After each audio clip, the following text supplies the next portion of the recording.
Bugün çok konuşulan ama genelde yanlış bilinen bir konuyu ele alıyoruz. Yahudiler nasıl bu kadar başarılı ve zengin olarak görünüyor? Bu videoda ne komplo teorilerine gireceğiz ne de şehir efsanelerine. Sadece tarih, ekonomi ve toplum bilimlerinin verileri üzerinden ilerleyeceğiz. Yahudiler biliyorsunuz ki ticaret halkı. Bunun sebebi de göçebe ve dağılmış bir topluluk yapısı var. Tarih boyunca çok kez sürgün edildiler çünkü. Sürgün edilen topluluklar genellikle taşınabilir mesleklere yönelir. Kuyumculuk, İşte para değişimi, tekstil, ticaret, bankerlik ve benzeri bu tarz mesleklere yönelirler. Tabii neden sürgün edildi orası tartışılır ama bu bizim konumuz değil. Ortaçağ Avrupa'sında faiz yasağı vardı. Hristiyanlık uzun süre boyunca faiz vermeyi günah olarak saydı. Yahudilere aynı yasak uygulanmadığı için Avrupa'da bankacılık ve finans görevini büyük ölçüde Yahudi toplulukları üstlendi. Bu da günümüz finans dünyasının temellerinin atıldığı döneme denk geliyor. Sonuç olarak zorunlu bir ekonomik uzmanlaşma ortaya çıktı. Ticaret, finans, para yönetimi üçlüsünde Yahudiler çok ön plana çıktı. Eğitim geleneği ve okuma kültürü var. Yahudi toplumlarında erkek çocuklar 5 yaşından itibaren okuma yazma öğrenir. İşte Talmud geleneği tartışma ve akıl yürütmeyi merkezine alır. Bu kültür zeka gelişimi artı analitik düşünme artı tartışarak öğrenme pratiğini oluşturur. Günümüzde Yahudi topluluklarında okuryazarlık oranı %99'a yakındır. Eğitim dini bir zorunluluktur. Bu nedenle Yahudiler bilime, tekniğe, hukuka ve finans matematiğinde yoğunlaşmışlardır. Nobel örneğine bakarsak dünya nüfusunun %2'si Yahudi olmasına rağmen Nobel ödüllerinin yaklaşık %20'sini Yahudiler almıştır. Bu tesadüf değildir. Eğitimin kutsal sayılmasından kaynaklanır. Girişimcilik kültürü var ve diaspora avantajı var. Dünya genelinde yayılmış bir topluluk oldukları için diaspora güçlü bir ağ vardır.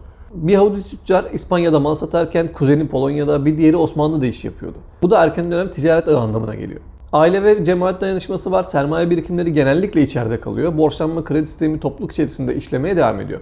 Modern dünyada bu ağ girişimcilik ekonomilerinde hız kazandırıyor. Örneğin Amerika Birleşik Devletleri'nde teknoloji girişimlerinin önemli bir bölümünde Yahudi kurucular var. Finans evrimine baktığımızda Orta Çağ'dan Wall Street'e kadar uzanan bir Yahudi üstünlüğü var.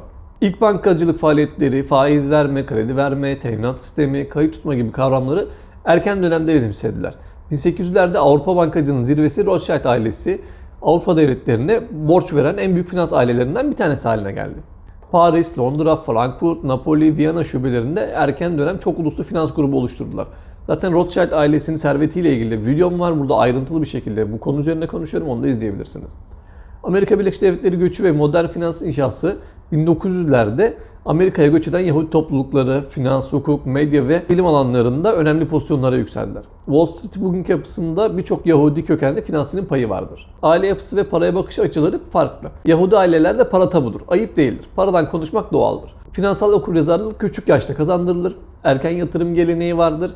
Tasarruf, yatırım, girişimcilik üçlüsü aile kültürüdür. Bizde de bu tarz kültürlerin oluşması gerekiyor aslında. Hani bizde şöyle bir şey var işte Yahudiler dünyayı yönetiyor, onlar biliyor vesaire. Ya doğru olabilir, haklılık payı olabilir ama adamlar bunun temeline işte bu şekilde bir eğitim sistemi kurmuşlar. İşte 5 yaşında hepsi okuma yazma öğreniyor vesaire. Hani belli bir birikimle bunu yapmışlar. Böyle tesadüfen bir yerlere gelmemişler. Tesadüfen olmamış. Yani bunu biz Müslümanlar aslında biraz da tembelliğimizi bunu kullanarak kapatıyoruz. Aslında kendi tembelliğimiz var ama diyoruz ki işte dünyayı Yahudiler yönetiyor. Yahudiler çok zengin bilmem ne. Hani aslında bu bizim bir bahanemiz. Tembelliğimize bahanemiz. Bu şekilde onları kötülemek yerine yaptıkları sistemi örnek almak daha mantıklı olabilir aslında. Çocuklara büyürken verilen 3 tane kutu var.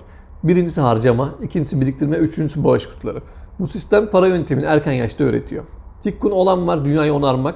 Her insan dünyaya bir katkı borcu olduğu fikri var. Bu düşünce üretkenliği ve girişimciliği teşvik ediyor. Gelirin %10'unu yardıma ayırma geleneği var. Bu sosyal dayanışmayı artırdığı gibi sermaye akışını da topluluk içerisinde tutuyor. Bilim ve teknoloji, akademik başarıya baktığımızda Einstein, Freud gibi bilim adamları, tarihin dev isimleri Yahudiler.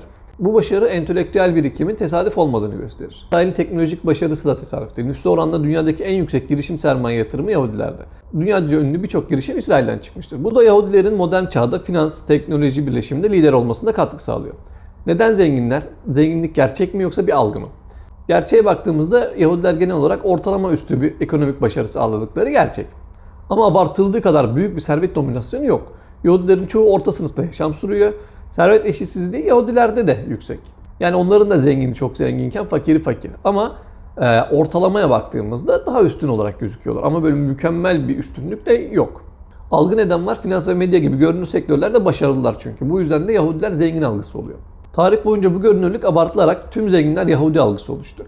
Başarı daha çok kültürel ve eğitimsel avantajın birleşimiyle açıklanabilir. Komplo teorilerine bilimsel yanıt vermek gerekiyor. Dünyayı yönetiyorlar söylemi nereden çıktı? Avrupa'daki düşünceli genel olarak Yahudileri hedef aldılar. Modern çağda bu finans sektöründeki görünürlükle birleşince komplo teorisine dönüştü. Gerçeğe baktığımızda hiçbir ulus ve topluluk dünyayı yönetmez. Sermaye bir güçtür, evet, fakat pek çok farklı gruba dağılmıştır. Tek bir kişinin elinde değildir bütün sermaye. Bu videoda yaptığımız şey komplo teorisi değil, tarihsel bir gerçeklik. Yahudi toplumların hikayesi bize 3 şeyi gösteriyor. Birincisi, ekonomi en büyük güçtür. İkincisi, para yöntemi öğrenilir, doğuştan gelmez. Üçüncüsü de ağ kurmak, diaspora ve avantaj yaratmak ve girişimci olmak çok büyük bir fark yaratır. Bu herhangi bir toplumun veya bireyin kendi yaşamına uygulayabileceği evrensel bir modeldir. Videoyu beğendiyseniz abone olmayı unutmayın. Bir sonraki videoda görüşmek üzere.